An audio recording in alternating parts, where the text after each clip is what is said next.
Starr and this is my home, Saltless Sea Urban Farm. We're in the Lincoln Park neighborhood of Duluth, Minnesota.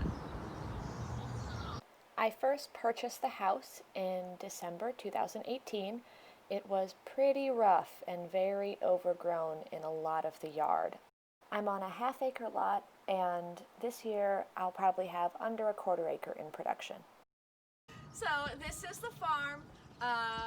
Very fortunate when I bought the place. Comes with a garage, a really great tool shed. It goes all the way back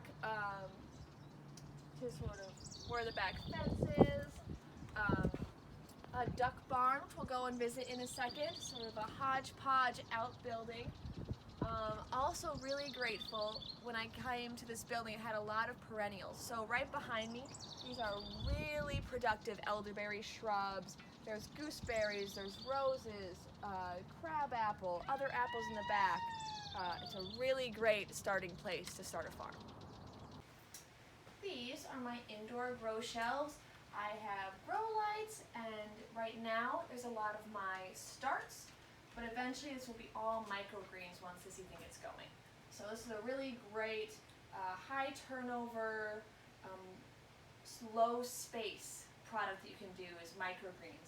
These are clover, these ones I believe are turnip, and I'll be doing some other varieties over the season.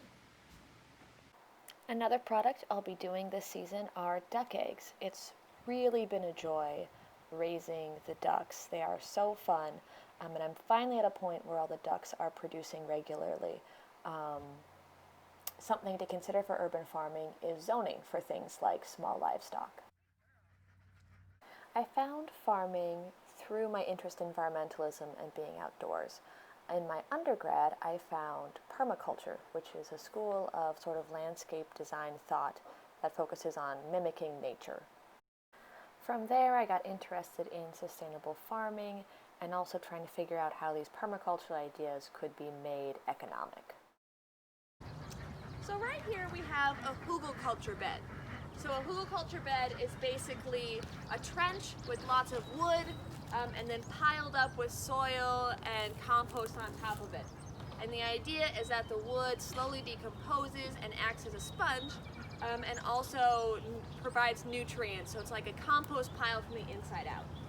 I wanted to show you this because I'm trying to do my farm as no-till as possible. So there's a lot of overgrown weeds, a lot of grass, and the way I'm doing it is that I've been tarping it up. This is obviously old tarp, it's been pretty torn up, but I leave the tarp out for a whole season. It kills the weeds and kills the grass, and then I come in with a shovel or a broad fork, or in this case, in this area, to dig out the trench for the Poogle culture.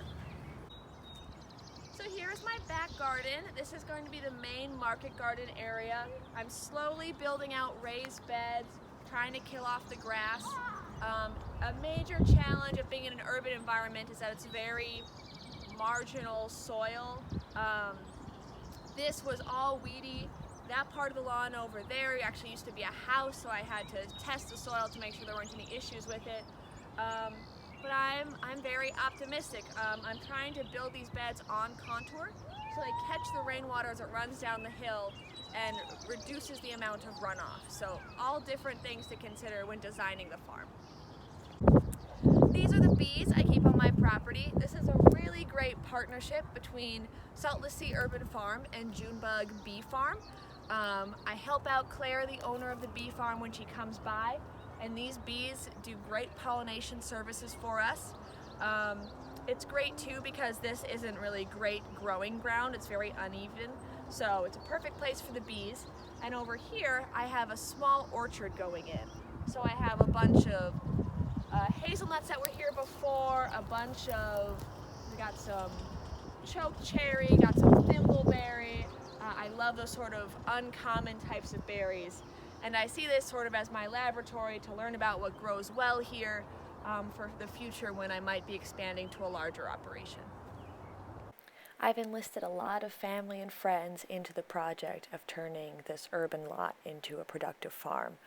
I personally feel that using these urban spaces to produce food is really the only way we're going to be a resilient society.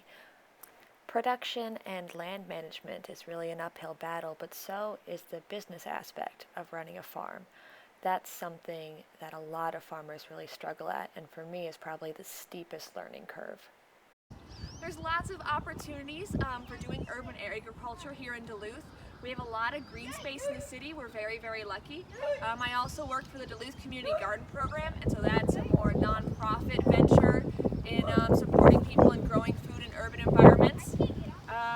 There's a lot of considerations and a lot of challenges to do that as well. You've got neighbors, you've got soil quality, very marginal lands. It's a fun but challenging project.